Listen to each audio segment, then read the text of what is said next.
بسم اللہ الرحمن الرحیم۔ آج کا ہمارا لیکچر جو کہ میں سمجھتا ہوں کہ بہت ہی امپورٹنٹ ہے، خاص کر جو لوگ سول کی پریکٹس میں انٹرسٹڈ ہیں، جو سول کی پریکٹس کرنا چاہتے ہیں، تو اس لیے انٹرسٹڈ ہے کہ میں آپ کو تھوڑی سی اس کی بیس سمجھاتا ہوں کہ فراڈولنٹ ٹرانسفر کیا ہوتی ہے اور اس کی ضرورت کیوں پڑتی ہے۔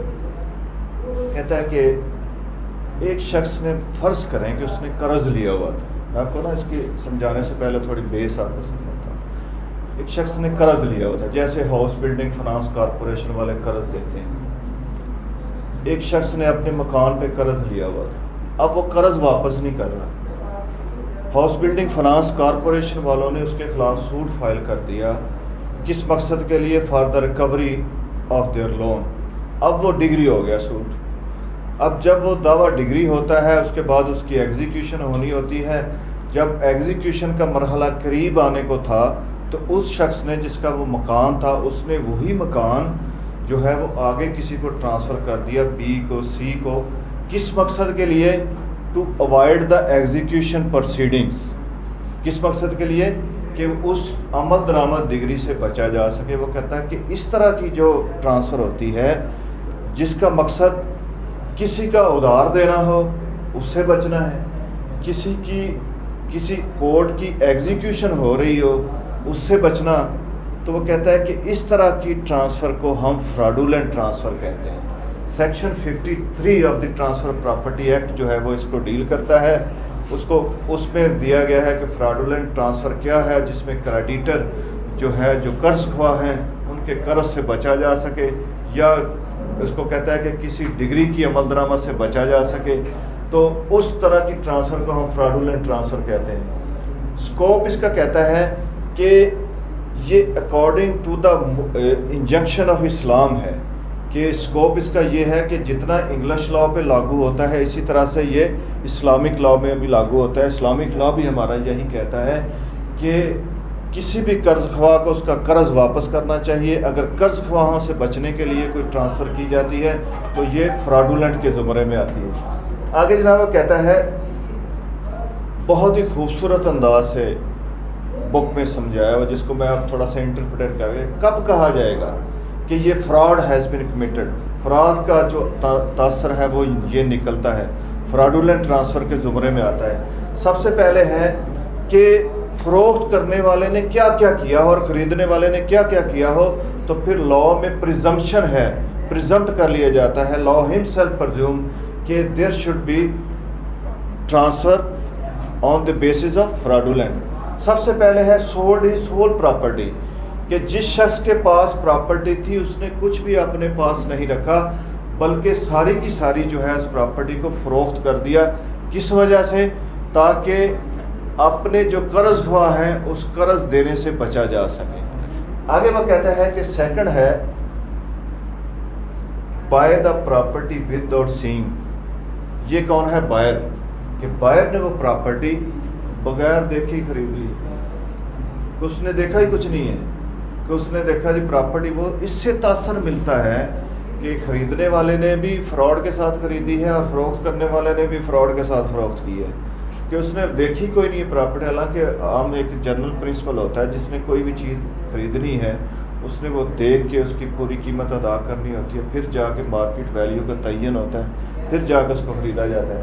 آگے جناب ہے third one, consideration is based on time bar date, کہ کوئی پرانا قرض دینا ہے۔ ٹائم بار ڈیٹ کہتے ہیں کہ ایسا قرضہ جس کے وصول کرنے کی میعاد گزر گئی ہو۔ اب قرضہ وصول کرنے کی میعاد ہوتی ہے 3 ایئر، کہ 3 ایئر جو ہے وہ عرصہ گزر گیا، اس کو ہم ٹائم بار کہتے ہیں۔ ٹائم بار ڈیٹ جو ہے وہ وصول نہیں کر سکتا، تو اس طرح اس نے ٹائم بار ڈیٹ جو ہے قرض لیا تھا، اس کی میعاد گزر گئی ہے، اس کے نتیجے میں اس نے پراپرٹی کسی دوسرے کو جب ٹرانسفر کر رہا ہے، مقصد اس کا کچھ اور ہے۔ آگے جناب ہے اس کا چوتھا، property sold remain in position of vendor. یہ سب سے بڑا، دیکھیں ایک شخص نے پراپرٹی جو ہے اس کو فروخت کیا، اس میں لکھا بھی گیا کہ پیسے وصول کر لیے ہیں، کہتا ہے کہ قبضہ پھر بھی اسی کا رہتا ہے، بیچنے والے کا۔ تو پھر جو عدالتیں جو ہیں، پھر جو ہمارا لاء ہے وہ تصور یہی کرتا ہے کہ جس نے پراپرٹی خریدی ہے اس نے پیسے دیے ہیں, اس نے اس کا قبضہ بھی لینا ہے, لیکن قبضہ بھی بیچنے والے کے پاس رہتا ہے, تو پھر کنسیڈر جو ہوگا کہ دیٹ سیل اور that transaction is based on fraudulent. آگے جناب ہے کنسیڈریشن از ناٹ ایڈیکیٹ. ایڈیکیٹ کا مطلب ہے that is not according to the market value, کہ ایک پراپرٹی 40-50 لاکھ کی ہے, اس میں جو 10 لاکھ کی فروخت کر دی گئی اس وجہ سے کہ اس کا کہتا ہے کہ اس کے بیہائنڈ پرپز کچھ اور ہے. پرپز اس کا یہ ہے کہ یہ جو قرض خواہ میرے پیچھے لگے ہوئے ہیں ان کو کسی طرح سے ان سے بچا جا سکے.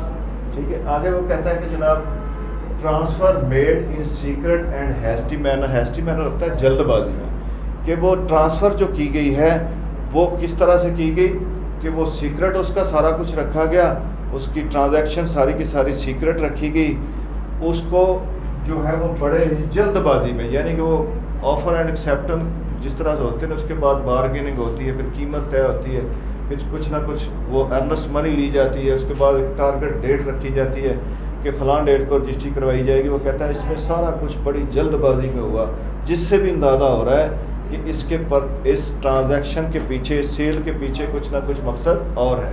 آگے جناب وہ کہتا ہے voidable at the option of creditor, کہ یہ فراڈولنٹ ٹرانسفر, جو فراڈولنٹ ٹرانسفر ہوتی ہے یہ وائڈیبل کا مطلب ہوتا ہے قابل ابطال, جس کو آپ منسوخ کروا سکتے ہو. کہتا ہے کہ ایسی ٹرانسفر کو کون منسوخ کروا سکتا ہے؟ جس کے حق میں ہوئی, جس کی فیور میں ہوئی ہے, کہ اب اس کی آپشن ہے کہ اس کو چاہے تو بحال رکھے, چاہے اس کو ٹرانسفر اس کو منسوخ کروا لے.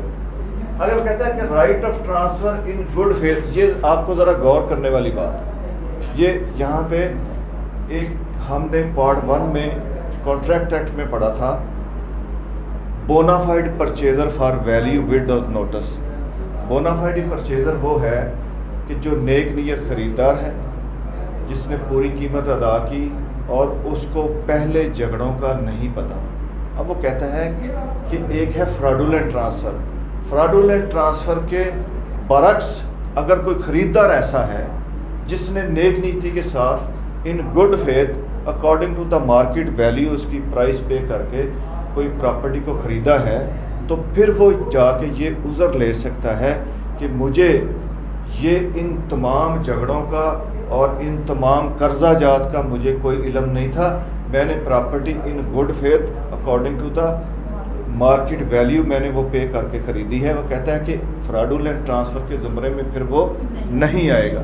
ٹھیک ہے, اس میں وہ کہتا ہے جناب آگے ہے انسٹیٹیوشن آف سوٹ, دائرگی دعویٰ, کہ اگر کوئی شخص اس کو اپنے قرض خواہوں کو اس کی ایگزیکیوشن کو ڈیلے کرنے کے لیے, تاکہ مجھے اس کے بارے میں اس کا جو قرض ہے وہ نہ دینا پڑے, یا کسی ایگزیکیوشن کو اوائڈ کرنے کے لیے کوئی دعویٰ دائر کرتا ہے, اس کا مقصد صرف یہ ہے کہ اس کو ڈیلے کیا جائے, اس کو لنگر آن کیا جائے.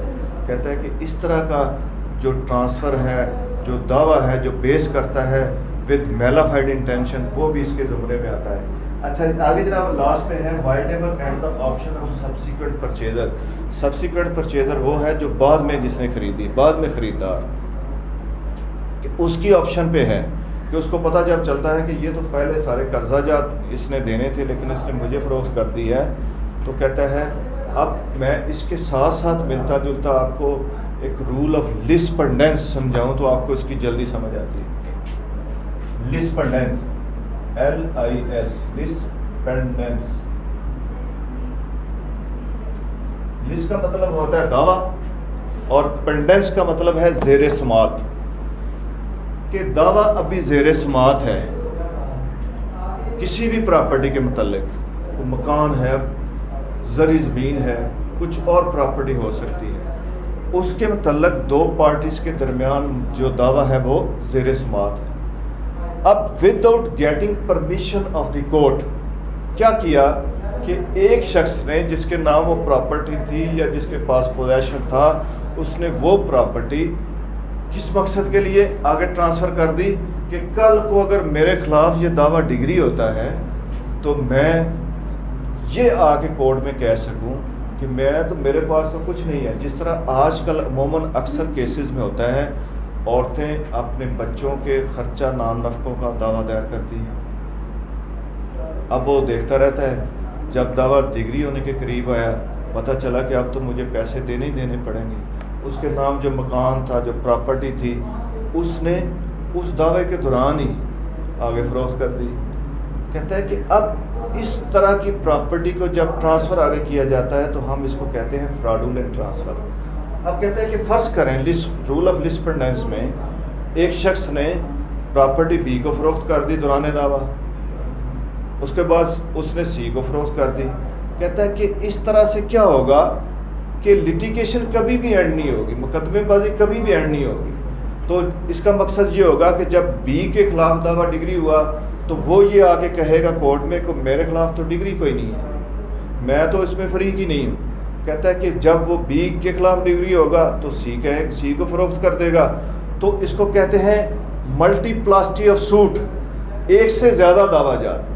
کہ اس کا مطلب یہ ہوگا کہ کبھی وہ بی کے خلاف دعویٰ دائر کرے، کبھی سی کے خلاف کرے، کبھی ڈی کے خلاف کرے، تو کبھی بھی لیٹیگیشن اینڈ نہیں ہوگی.